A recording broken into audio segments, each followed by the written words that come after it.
21-year-old man charged for murder. Hi again and welcome. This is Links 007 TV News Report, and we'll be right back with the full and exclusive details to come. Welcome to Links 007 TV News Report, providing you with the best in local and international news updates. This is a place where you can get the most reliable and informative news information. Links 007 TV News Report. Welcome back and thanks for joining us. This is Links 007 TV News Report. A 21-year-old man from Kingston has been charged in relation to the death of 26-year-old Jason Bennett on Palms Avenue, Kingston 11 on August 24th. Charged is Malika Morgan of Penwood Road, Kingston 11. Reports are that about 7:45 p.m., Morgan and Bennett allegedly had a dispute during which a knife was used to stab Bennett. He was taken to hospital where he succumbed to his injuries. Morgan was subsequently arrested and charged with murder. His court date is to be finalized. Continuing the news. Man in custody after fatally stabbing his brother. A man is in custody following the fatal stabbing of his brother in Red Ground, Negril, Westmoreland on Tuesday morning. The deceased has been identified as 52-year-old Michael Grant, otherwise called Screechy. Deputy Superintendent of Police Sanjay Mitchell told reporters that the men were reportedly arguing over a CD. Reports are that sometime around 6:40 a.m., both brothers had a dispute when a knife was brought into play and Grant was stabbed to death. The suspect is now in custody here at the Negril police station according to the report, and is expected to be charged later sometime during the course of the week. Continuing the news. Westmoreland man found with foreign identity information on phone. The Westmoreland police have arrested and charged a man who was said to be found in possession of identity information for persons living overseas. He is Curtis Clark of Rocky Hole District in Bull Savannah, Westmoreland. It is reported that at about 5:30 p.m. on Wednesday, a police team conducted an operation at Clark's house. While there, the police saw Clark trying to conceal a cellular phone inside a toilet tank. The phone was retrieved and analysis of it was conducted and the identity information was found. He was subsequently arrested and charged with possession of identity information. His court date is to be finalized. Continuing the news. Cops intensify search for a bad foul after reported fire attack on woman. The St. Catherine North Police have issued a request for Anton Gray, otherwise called Bad Foul or Bright, a Tyler from Dover District, Redwood, Linstead, St. Catherine, who they believe can assist with their ongoing investigation, is being asked to report to the Linstead Criminal Investigation Branch, the CIB, immediately.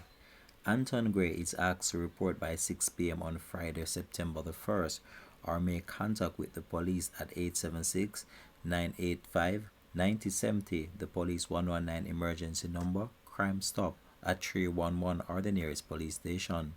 The cops say they want to question Gray about an incident last Thursday in which his ex-girlfriend was set on fire at a home in Dover District, Redwood. He is known to frequent Johns Road and Tosspen areas of Spanish Town. The law enforcement officers have tried repeatedly to locate him, however their efforts have proven futile. The police are now appealing to Gray to contact them by calling, or alternatively, Gray can visit the Linstead police station immediately. Continuing the news. Spalding Clarendon hairdresser shot and succumbed to her injuries in St. Elizabeth. A woman was found shot to death at her home on Galetown Road in Goshen, St. Elizabeth on Thursday night. She has been identified as Elisa Griffiths, aged 38 years old, a hairdresser from the community. It is reported that at around 10:30 p.m., residents heard loud explosion in the area and called the police. On arrival, the lawmen were directed to Griffith's home, but the door was locked.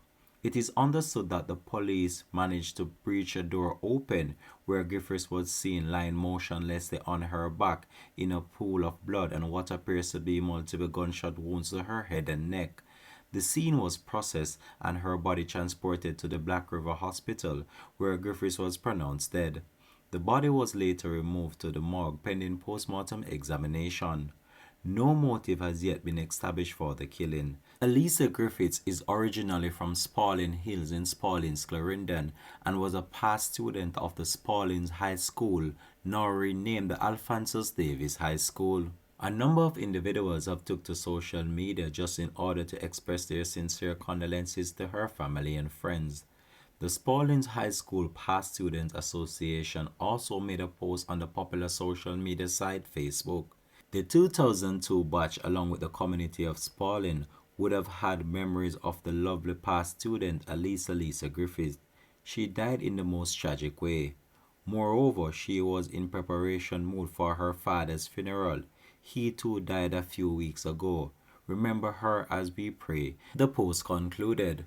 We here at Links 007 TV as well would like to take this opportunity just to express our sincere condolences to her family and friends, as Miss Griffiths was known to the team of Links 007 TV, and we hope that the family find the strength right now to cope during this difficult time. Miss Griffiths is the second past student of the Spalding High School, now renamed the Alphonsus Davis High School, who have lost their life tragically in recent months. It was just a few months ago that the Spalding community was plunged into mourning following the shooting death of Dane Griffiths, a 42-year-old farm manager from Spalding District in Manchester.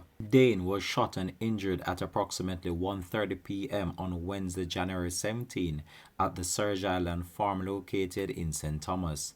Unfortunately, he succumbed to his injuries and passed away on January 20th, 2023. Mr. Griffiths, who reside in a cottage at Surge Island Farm, arrived at the residence on January 17, 2023 and remained there for about 35 minutes.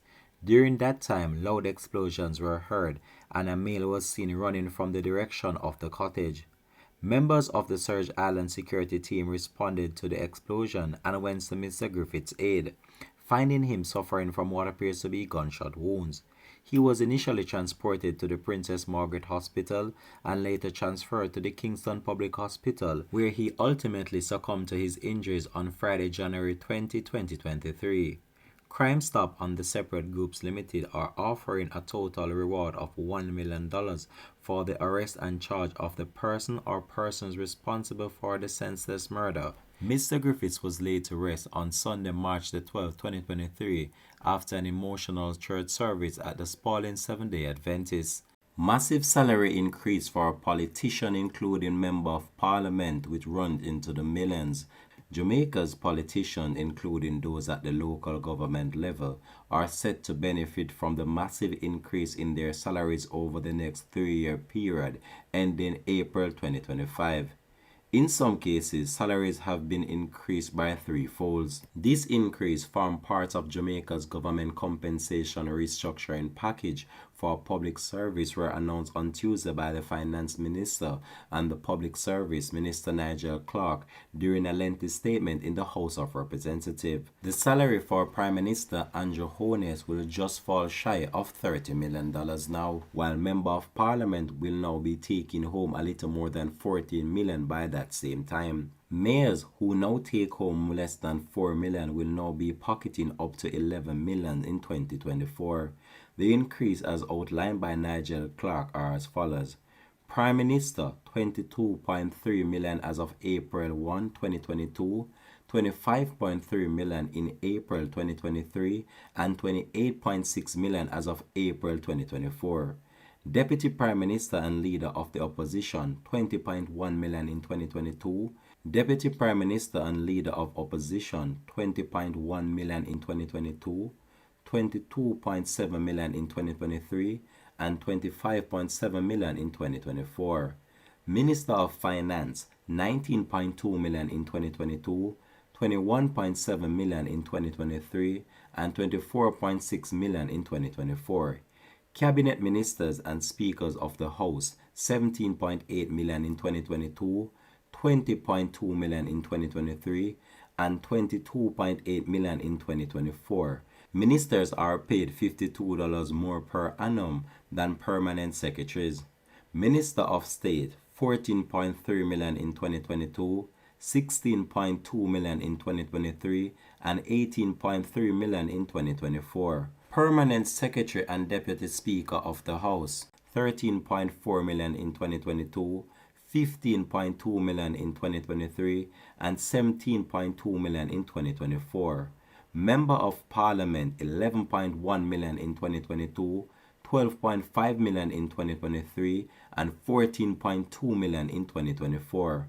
At the local government level, the mayor of Kingston will be paid 11.4 million in 2024. The mayor of Montego Bay will pocket 10.3 million, while the mayor of Portmore and the other mayors will take home 9.9 million. Parish councillors will see their salary move from 1.6 million in 2021 to 5.7 million next year. And Clark also pointed out that those senior members across the entire public service have been benefited from huge multi-million dollars increase. Those include the police, teachers, nurses, and doctors. Some ancillary staff have received increase of over 200%. These salary adjustment for politicians at the local and national level across the 3 years of implementation will cost 1.7 billion, the minister said. Mr. Nigel Clark also said that the transparent and market-informed public sector compensation system that can allow us to attract and retain the talent we have to run the public service bursary, Clark added.